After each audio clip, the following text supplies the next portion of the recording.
rencontre entre le ministre de la Sécurité intérieure et de la Protection civile et les commandants d'unité de Kati et du district de Bamako.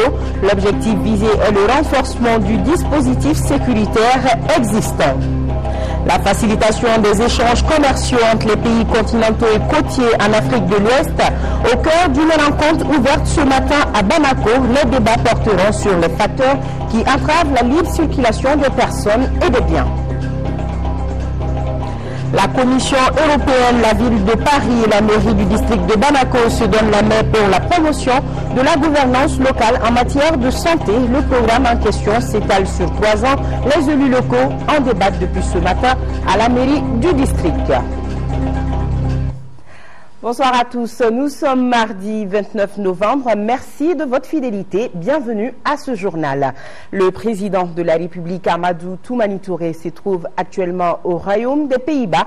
À son arrivée, il a été accueilli à l'aéroport de Rotterdam par le Premier ministre néerlandais, l'ambassadeur du Mali aux Pays-Bas, Ibrahim Bokarba, ainsi que le ministre malien en charge des Affaires étrangères et de la coopération internationale, celui de l'agriculture et le ministre de l'Industrie et des investissements. Notons que le chef de l'État est accompagné dans ce voyage par une forte délégation et aujourd'hui, le président malien a été accueilli officiellement au Palais Royal.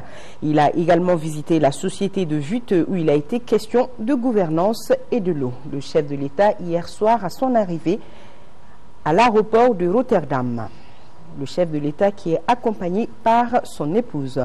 Notre envoyé spécial, Tchessira Damile, nous en dira plus dans nos prochaines éditions.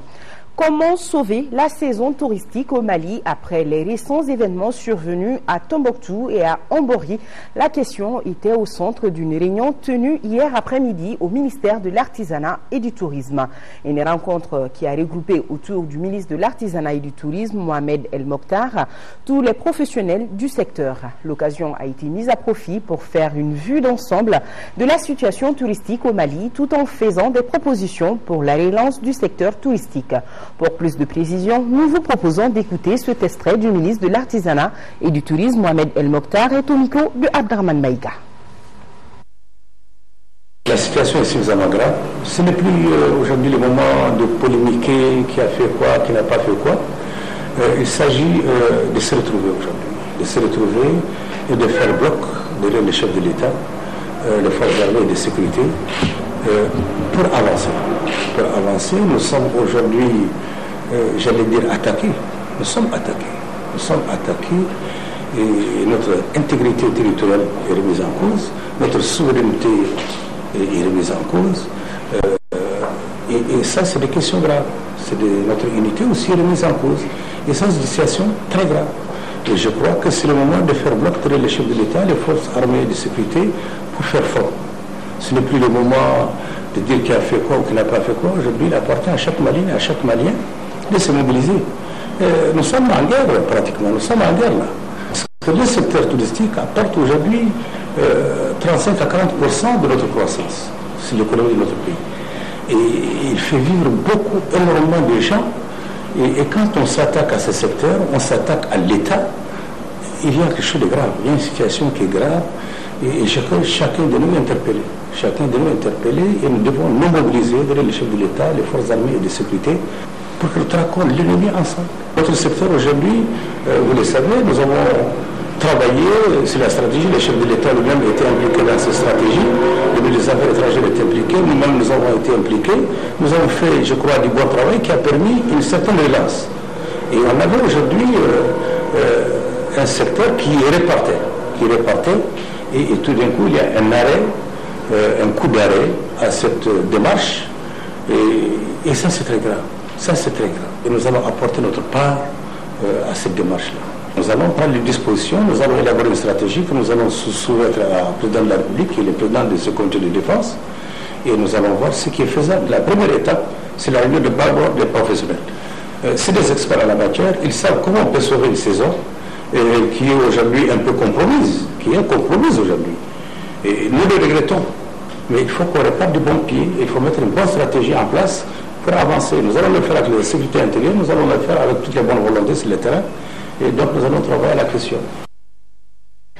Et par rapport aux événements survenus au Nord Mali, nous continuons de recevoir à notre rédaction beaucoup de communiqués condamnant avec la dernière rigueur ce acte qu'ils jugent crapuleux, des communiqués qui nous parviennent ce soir du Conseil de base des Maliens de France, de l'Association Migration et Développement SES Migrants, du collectif des ressortissants de la région du Kidal à Bamako, des élus de la région de Kidal, de l'Association des ressortissants du cercle de Douanza à Bamako et de l'Alliance malienne pour le travail. Tous expriment leur sympathie aux parents des victimes, demandent plus de vigilance aux populations et exhortent le gouvernement à œuvrer de manière à ramener la quiétude au Nord Mali. Rencontre ce matin entre le ministre de la Sécurité intérieure et de la Protection civile et les commandants d'unités de Bamako et de Kati. C'est autour du renforcement de la sécurité. Quelles mesures faut-il prendre pour contrecarrer l'insécurité grandissante? Voilà la question qui était au centre des débats. Daouda Siliki Diarra.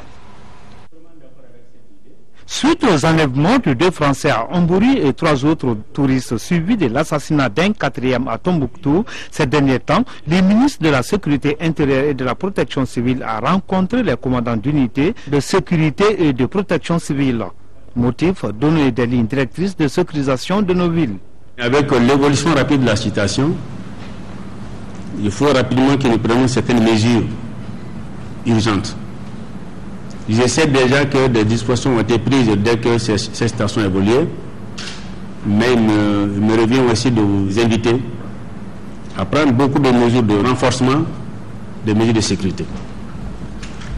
Je compte faire une sortie sur le terrain en allant à Ségou, Mopti, Tombouctou, Gao, Kidal et éventuellement peut-être lors de la frontière de la Mauritanie pour voir certaines localités comme Nara, Nyoro et même Okaï après. Mais je crois qu'avant de partir, je préfère commencer par Bamako pour que nous puissions voir un peu le dispositif qui est. Pour ce faire, les forces de sécurité redoubleront de vigilance en occupant les axes routiers. De même, les barrières seront mises au niveau des postes de sécurité. Il a été instruit aux policiers de contrôler tous les véhicules sans exception sur les axes routiers et de surveiller les hôtels. Les clients de ces hôtels à leur arrivée feront le devoir de se faire enregistrer. La gendarmerie fera des patrouilles motorisées sur les axes routiers fréquentés par les touristes. Comment faciliter les échanges commerciaux entre les pays continentaux et côtiers en Afrique de l'Ouest? La question est au centre de 2 jours de travaux ouverts ce matin à Bamako. La rencontre devra permettre l'identification des facteurs qui entravent la libre circulation des personnes et des biens dans la sous-région ouest-africaine. Les participants venus d'Afrique et d'ailleurs réfléchissent sur les voies et moyens pouvant contribuer à la croissance économique. La rencontre en question est une initiative de la Commission économique des Nations Unies pour l'Afrique en collaboration avec la Commission de la CEDEAO. Ramata Konaté, reportage.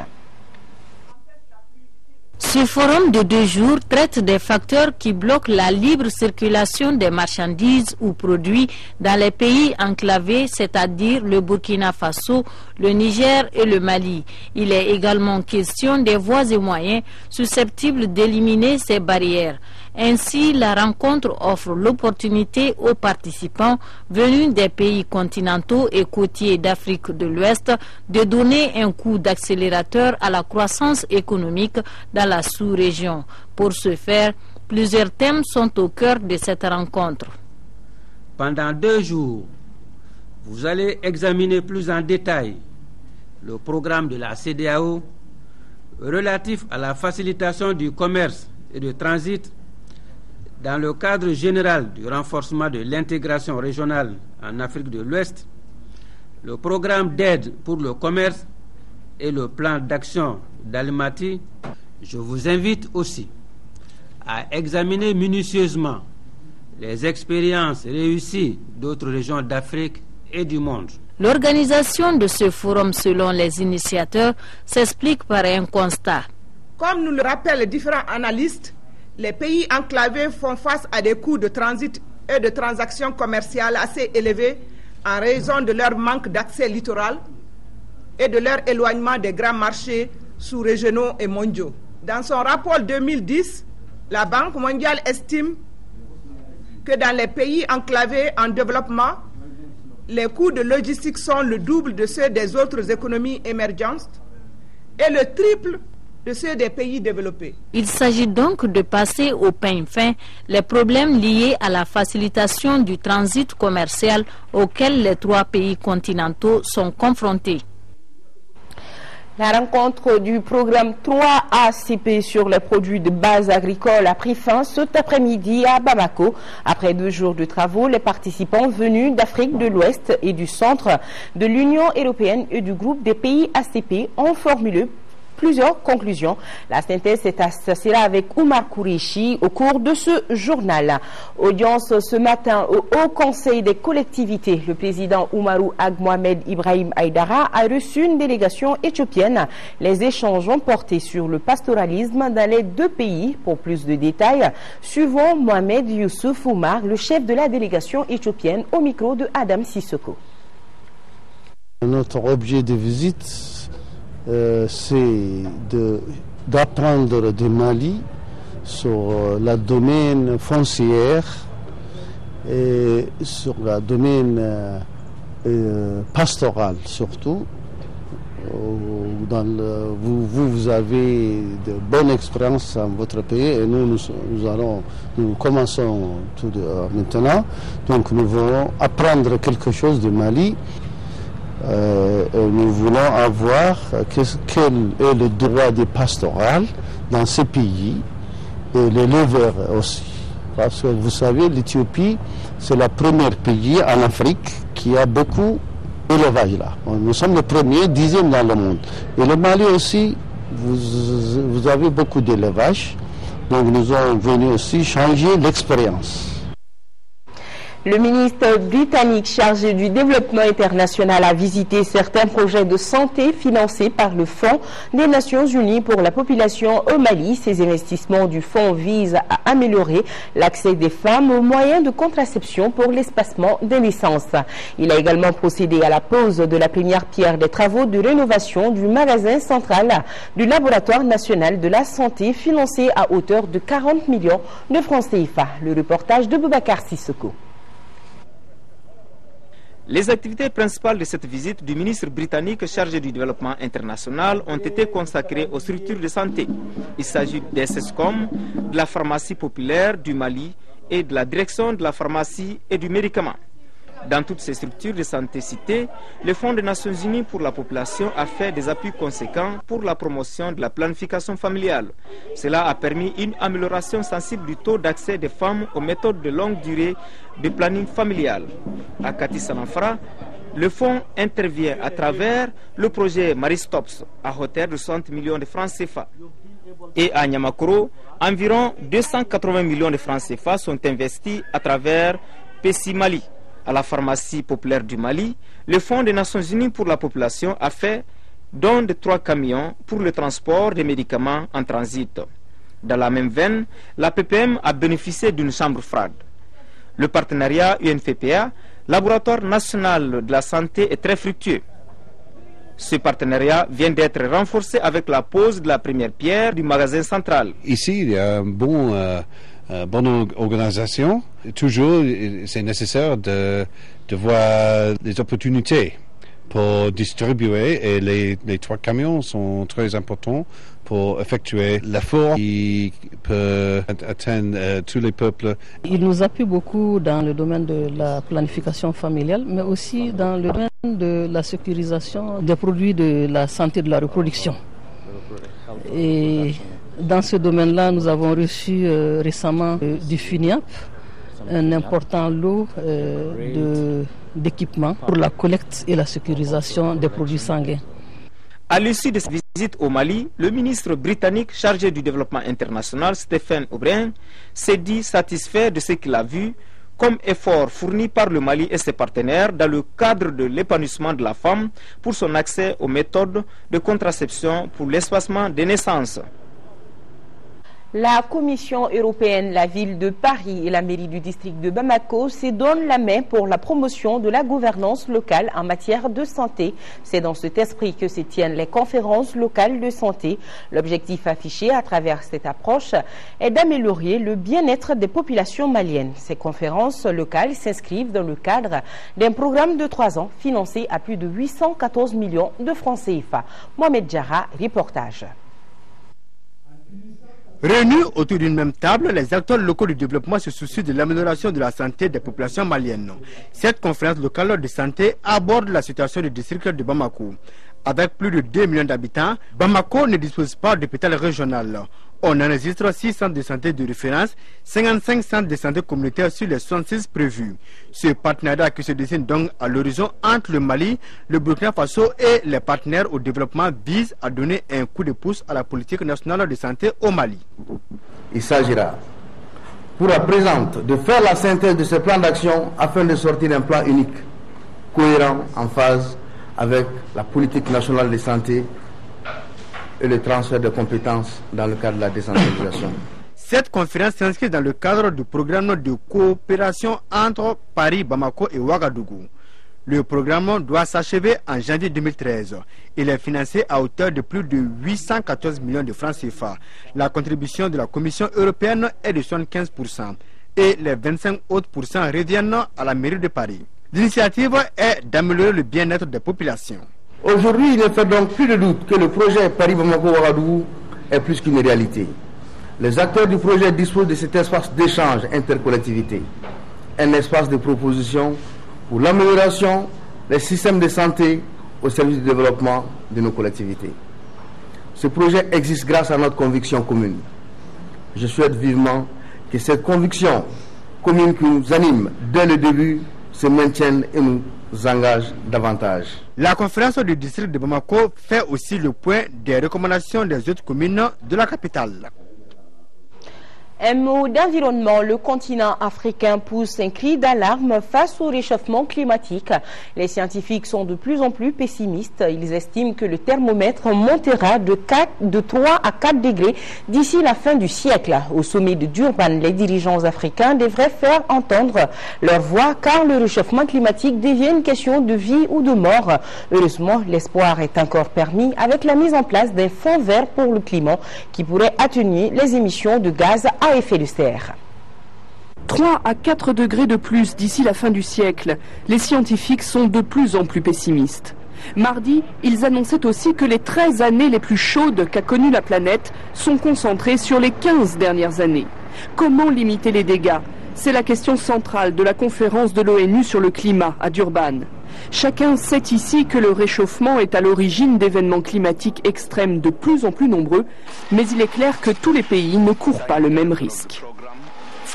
Pour la plupart des gens dans les pays en voie de développement et en Afrique, le changement climatique, c'est une question de vie ou de mort. Ce que tout le monde attend, c'est que vos travaux aboutissent à un résultat équilibré, équitable et crédible. Le continent africain et les États insulaires poussent aujourd'hui des cris d'alarme. Ils exigent que les plus gros émetteurs de gaz à effet de serre prennent leurs responsabilités, d'abord en prolongeant le traité de Kyoto, mais pas seulement. L'autre question, c'est le fonds vert pour le climat. Pour les pays en voie de développement, c'est important de s'adapter, d'atténuer les effets du changement climatique et d'aider les populations dans ce combat. Ce fonds vert pourrait aider l'Afrique à faire face aux conséquences des sécheresses. L'an dernier, à la conférence de Cancun, les pays industrialisés ont promis 100 milliards de dollars par an à partir de 2020. Pour l'heure, nul ne sait d'où proviendra l'argent. Les représentants africains ont bien l'intention de remettre la question au cœur des débats à Durban. Le comité exécutif de l'ADEMA-PAIJ a tenu vendredi dernier à Gao une rencontre avec ses militants. Les échéances de 2012 ainsi que la vie du parti étaient au cœur de la rencontre. Aïssata Salou Maïga, correspondance.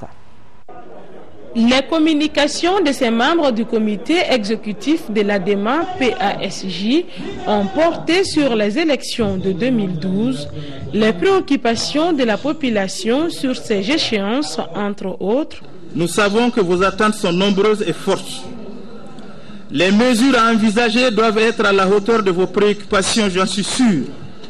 Vous êtes donc attendus ce matin dans cette salle pour vos contributions de qualité, en vue d'améliorer ce qui vous sera dit tout à l'heure. C'est notre victoire dans l'union et la cohésion en 2012 dont il sera question. Et c'est cela l'essentiel. Cette rencontre a permis également d'expliquer aux cadres et militants de la section Adémon de Gao les objectifs prioritaires pouvant permettre d'aboutir à des résultats satisfaisants. Ce but ne peut être atteint sans une grande mobilisation des militants, a laissé entendre Salaire Noutalfo Touré, l'un des responsables du bureau exécutif. Il a demandé un effort considérable à tout un chacun pour la réalisation du projet de société de l'Adémon. Notre parti va entamer un long et difficile processus, un parcours qui doit le mener à la victoire aux élections générales de 2012.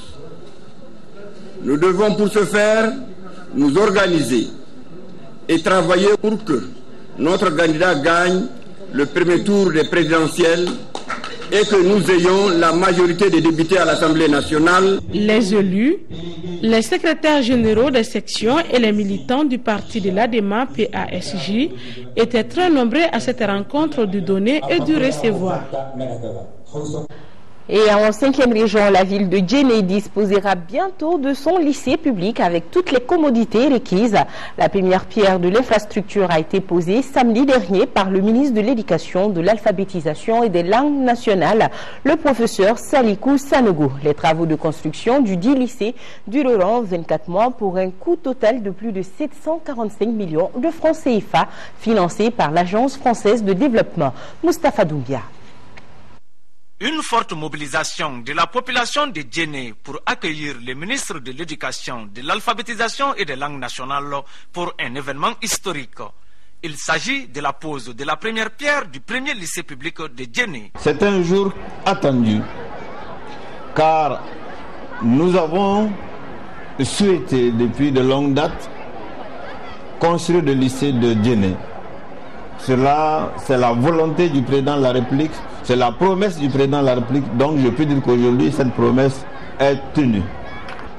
Les efforts sont très importants, mais comme vous le voyez, il nous reste encore beaucoup à faire pour aboutir à l'éducation pour tous, pour être un jour avec les objectifs du millénaire pour le développement. La réalisation du lycée de Djenné coûtera 745 656 965 francs CFA.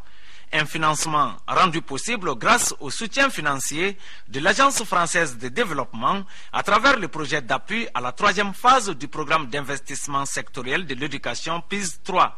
L'architecture prévoit 12 salles de classe, un bloc administratif, des locaux annexes, le logement du proviseur, un logement d'astreinte et éventuellement un forage et les équipements nécessaires pour le bon fonctionnement du lycée. Je lance un appel à tous, autorités administratives, scolaires, notabilités, services techniques déconcentrés, j'en passe. Pour que ça implique sans réserve l'amélioration de la qualité de l'enseignement scolaire dans notre pays en général et dans la région de Mopti en particulier. La maîtrise d'ouvrage déléguée de la réalisation du lycée public de Djenné est confiée à la cellule technique d'appui aux communes CETAC.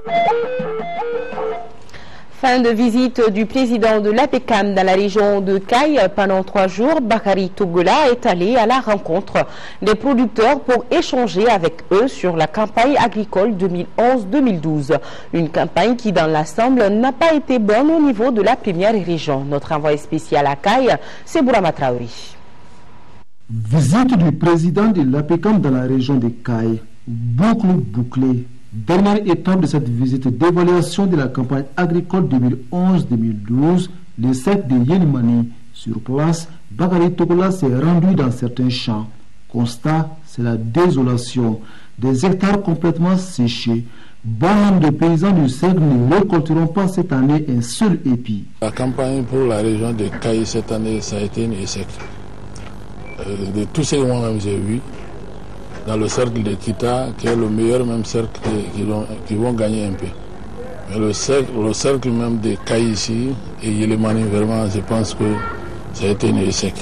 C'est pourquoi on a échangé avec tous les acteurs qui sont sur le terrain pour voir ensemble quelles sont les solutions qu'on doit prendre rapidement. Selon une évaluation des autorités locales, Yelimani a besoin aujourd'hui de 7000 tonnes de céréales et autant d'aliments bétail pour faire face à la crise. Et pour les producteurs, l'une des solutions au problème, c'est la reconstitution des banques de céréales. Un point de vue partagé par le président de l'APECAM. Mais ces banques de céréales, dit-il, ne doivent pas être une source d'enrichissement. Dans beaucoup de communes, je pense que les stocks ont été mangés. Donc ça, c'est pas bon. Et je pense qu'on va reconduire et tout le monde prend acte. Parce que si on vous donne un fonds de roulement, il faut prendre au sérieux. Si les fonds de roulement étaient là-bas, c'était le bon moment. Si les céréales n'étaient pas là, on devait trouver de l'argent là-bas. Mais il n'y a pas de céréales, il n'y a pas d'argent. Donc ça veut dire qu'ils n'ont pas bien marché. Donc on va regarder ensemble comment les banques de céréales peuvent être très bien marché dans la commune. Au cours de cette tournée dans la région des Cailles, le président Togola a insisté sur la lutte contre les feux de brousse et dans ce combat, les producteurs doivent être en première ligne, a-t-il conclu. En sillonnant la région des Cailles, le numéro 1 de l'APECAM a voulu éviter une information de seconde main. Il entend se rendre dans d'autres régions pour le même exercice. De nouveaux kiosques de vente pour 10 femmes herboristes thérapeutes de Ségou, un don de l'association Maliko et l'ONG d'aide à la médecine traditionnelle. La cérémonie de remise a été couplée à une plantation d'arbres dans la cour de la mairie de Ségou. Le compte-rendu de Amagiré Ogobaradolo. Autonomisation économique et empowerment des femmes par la valorisation des savoirs locaux sur les plantes. C'est de cela qu'il s'agit. Contexte dans lequel la mairie de Ségou, en partenariat avec l'ONG Edmed et avec l'association Maliko, a organisé cette cérémonie de remise de kiosques à 10 femmes herboristes thérapeutes au fin d'une meilleure condition de vente et de conservation de leurs produits. Cérémonie doublée de la plantation d'arbres. Dans notre contexte, il ne s'agit pas de n'importe quelle espèce d'arbre, mais le balançant et qualité. Arbres dont les symboliques sont aussi liés à la création de Ségou. 2 arbres de symboliques dont les caractéristiques ont été développées en langue nationale bambara par l'homme de culture, le docteur Mamadou Fantasimaga. L'ONG Aide à la médecine traditionnelle de la coopération italienne avec l'association Maliko partage l'idéal de la valorisation du rôle social des femmes herboristes, voire de la culture malienne. Et nous nous engageons depuis longtemps dans la lutte pour la valorisation de cette médecine parce que nous pensons que c'est un patrimoine culturel du Mali qu'il faut valoriser, conserver et utiliser et faire développer davantage. Maliko, si vous voulez qu'on traduise en français, c'est la cause du Mali. La cause du Mali, c'est une association qui essaie de faire la promotion des valeurs sociales positives dans notre pays. Nous nous rendons compte qu'il y a des symboles qui existent dans notre pays. Et ici, nous voulons essayer de symboliser ce qu'on appelle ici Ségou Sidon Ani Balazando. Maliko, selon son vice-président, objecte en perspective la célébration des grandes figures du Mali, l'initiative Sauvons nos bibliothèques, l'élaboration d'un guide sur les mariages traditionnels, entre autres. Je vous le disais tantôt, la rencontre du programme 3 ACP sur les produits de base agricole a pris fin cet après-midi à Bamako. Après 2 jours de travaux, les participants venus d'Afrique de l'Ouest et du centre de l'Union européenne et du groupe des pays ACP ont formulé plusieurs conclusions. La synthèse est avec Oumar Kourechi. 6 chapitres ont été retenus à l'issue de ces 2 jours de travaux. D'abord, concernant les principales réalisations effectuées en Afrique de l'Ouest et du Centre, la rencontre de Bamako a souhaité que pour le café au Cameroun, la qualité soit améliorée avec l'acquisition des équipements de traitement performants, que des centres d'excellence du café soient créés et reproduits dans un autre pays de la sous-région, notamment en RDC, où une relance de la filière café doit être effectuée. En Afrique de l'Ouest, il a été recommandé qu'un appui soit apporté dans la mise en place des champs écoles paysannes au Sénégal, que des femmes étuveuses du riz au Burkina Faso soient aidées et qu'une formation sur l'assurance d'indices climatiques soit assurée. Le deuxième point concerne les réalisations à dupliquer. Il s'agit par exemple de la prévention de la contamination du coton, de la diversification et la commercialisation des produits dérivés du manioc ou l'établissement des bourses des produits agricoles. Quant aux réalisations à approfondir, la rencontre a souhaité que le riz de type rival soit développé, que des études soient faites sur les risques climatiques ou que des Village Bank soit traité avec égard au Ghana. Pour ce qui concerne la pérennité des réalisations du programme,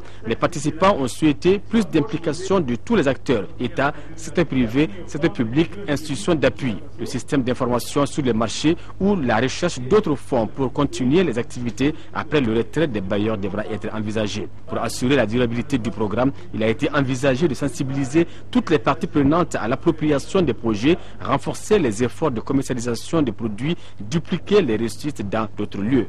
Enfin, le 6e chapitre retenu pour l'atelier de Bamako concernait les leçons apprises, la collaboration entre le secteur public et le secteur privé dans la gestion des projets, l'appui aux projets gérés par les femmes ou la promotion des champs-écoles pour les bonnes pratiques agricoles sont quelques-unes des leçons apprises retenues par les participants au cours des 4 années d'existence du programme.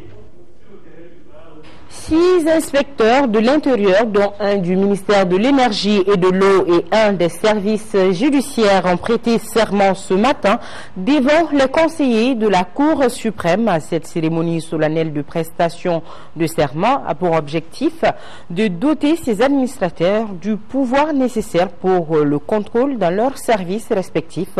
Cette prestation de serment va également permettre aux différents inspecteurs d'assister et d'appuyer d'une part les collectivités territoriales pour promouvoir la bonne gouvernance et d'autre part d'éclairer la jeune génération pour avoir une justice saine dans un état de paix et de tranquillité. Prestation de serment donc, c'était ce matin devant les conseillers de la Cour suprême.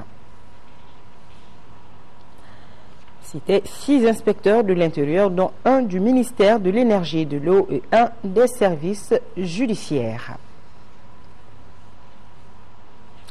Lancement à Gao des activités du volet nutrition de l'ONG TASAG. Je vous rappelle que l'ONG TASAG est chargée de la mise en œuvre du projet renforcement des moyens d'existence des ménages vulnérables affectés par la crise alimentaire et pastorale de 2010 au Sahel dans la région de Gao. Une série de formations seront effectuées dans 9 communes des cercles de Gao, Bourem et Ansongo. Le coût global du projet est estimé à plus de 90 millions de francs CFA et est financé par le Royaume de la Belgique à travers la FAO. De Gao, les commentaires de Drissa Konati. Former les femmes enceintes, allaitantes et les mères des enfants malnutris sur les actions essentielles en nutrition. Voilà l'objectif de ce projet que l'ONG TASAG vient de lancer.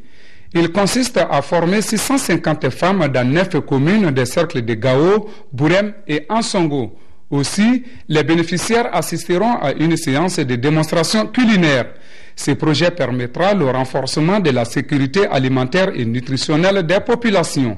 C'est ainsi que 72 femmes de la commune rurale de Gouzouré ont déjà bénéficié des avantages de ce programme. On a pris beaucoup de soucis les actions essentielles de nutrition, telles que l'allaitement exclusif ou optimal, l'allaitement complémentaire, l'alimentation de l'enfant malade, l'alimentation de la femme enceinte ou de la femme allaitante, la lutte contre la carence en vitamine A, la lutte contre la carence en fer et puis la lutte contre la carence en iode. Ce volet nutrition intervient après celui du maraîchage, l'élevage et l'hydraulique.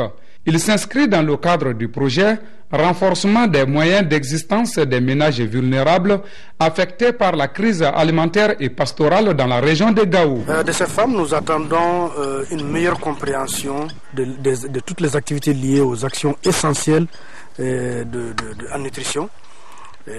Parce que, comme vous le savez, nous avons dans ce projet-là un volet maraîchage dans le domaine de l'agriculture. Et comme vous le savez, le maraîchage produit des éléments complémentaires à la nutrition. Et nous pensons que si ces femmes parviennent à maîtriser certainement les actions essentielles en nutrition, elles vont certainement pouvoir surmonter la malnutrition dans la zone. Ce projet est financé par le Royaume de Belgique à travers la FAO pour un montant de plus de 90 millions de francs CFA. Première session de la coordination locale de l'association culturelle chérifienne pour la paix et le développement du cercle de Goudam.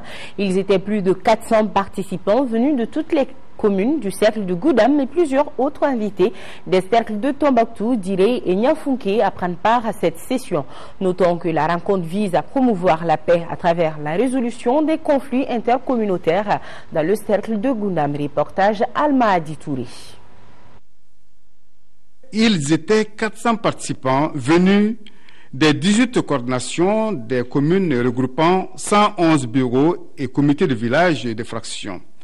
En plus d'autres invités, Touareg et Peul, venus de Tombouctou, Niafunké et des autres localités du cercle de Goudam. Cette importante rencontre s'articulaire sur plusieurs points, notamment la vie de l'association, le rôle du shérif dans la société, la problématique du développement dans le cercle de Goudam. La rencontre, c'est asseoir une paix, une cohésion sociale et un développement durable.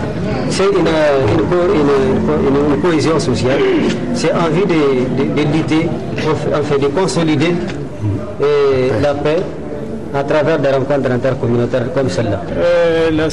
L'association chérifienne culturelle actuellement est bien structurée de manière verticale du conseil régional jusqu'au niveau des bureaux du comité. Les participants ont sanctionné les réflexions et échanges par les formulations de plusieurs recommandations, entre autres.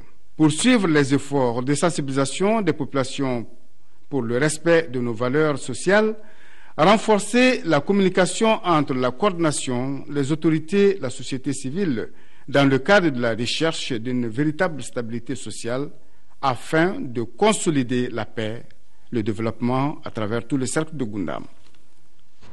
Le ministre de la Culture a rendu visite hier aux 3 grandes associations des chasseurs du Mali, un signe d'encouragement qui vise à consolider les bons rapports entre le ministère de la Culture et la confrérie des chasseurs du Mali. Les chasseurs ont sollicité l'appui et le soutien du ministre de la Culture pour l'organisation de la 3e édition du Festival international des chasseurs au Mali. Mohamed Diarra. Un ministre dans l'arène des chasseurs, cela n'est pas fréquent, mais le jeu en valait la chandelle, eu égal au rôle que les chasseurs jouent dans la préservation d'une valeur traditionnelle. Et c'est avec tout le honneur que l'hôte du jour a été accueilli. Quel ministre se déplace pour venir saluer le Dosoba et tous les chasseurs, c'est la première. Nous en sommes pas seulement heureux, nous en sommes fiers. Cette visite a concerné les 3 grandes associations du Mali. D'abord, la Fédération nationale des chasseurs du Mali, créée bien avant l'indépendance du Mali. La seconde étape a concerné l'Association nationale des chasseurs du Mali, qui a pour secrétaire général Barou Doumbia. Et c'est tard dans la nuit que le ministre et ses proches collaborateurs ont été reçus par les membres de l'association Contre Nissané. Une visite au pas de charge qui aura été très enrichissante pour le premier responsable du département de la culture. Nous souhaitons à travers cette visite échanger avec le monde des chasseurs pour que on comprenne de part et d'autre les préoccupations des uns et des autres. Surtout leur faire passer le message. Le plus important pour nous, c'est le volet de la formation, le volet de l'éducation qu'on peut tirer de cette confrérie. Il s'agit là pour le ministre de solliciter l'accompagnement des chasseurs en vue d'assurer la restauration de nos us et coutumes. Pour ce faire, les chasseurs, gardiens de la tradition malienne, doivent servir de repère pour la nouvelle génération. Partout où le ministre est passé, il a échangé avec les responsables des différentes associations. Une seule question était sur toutes les lèvres. À quand la 3e édition du Festival international des chasseurs, puisque la dernière date de 2005? Il y a eu beaucoup d'idées au cours de ces visites, mais il est bon que l'on organise cette fameuse rencontre quadripartie pour mettre en place une feuille de route. Je reste persuadé que le ministère de la Culture, avec l'ensemble en tout cas des hommes et des femmes qui l'animent, mettront tout en œuvre pour que on puisse donner une grande satisfaction en tout cas aux préoccupations posées. C'est dans la salle Siramori Diabaté de Koulikoro que l'édition 2011 des Nuits ORTM a eu lieu. Sur 15 postulantes au départ, la couronne est revenue à Kadiatou Moï Doumbia. Mademoiselle Doumbia a été élue la plus belle fille de Koulikoro. C'est ce que nous dit Seydou Traori. C'est dans une ambiance bon enfant qu'a eu lieu l'édition 2011 de la Nuit ORTM Koulikoro. Excepté Nara et Kati, 5 cercles plus la diaspora ont pris part à cette fête de la beauté de la deuxième région. 15 postulantes ont défilé en 3 passages avec des fortunes diverses. Au thème du marathon bien serré, la couronne portée par Fatoumata Minte Sidiaya est revenue à Kadiatou Moï Doumbia de Koulikoro. Du coup, elle empoche 200 000 francs CFA plus une moto Jakarta.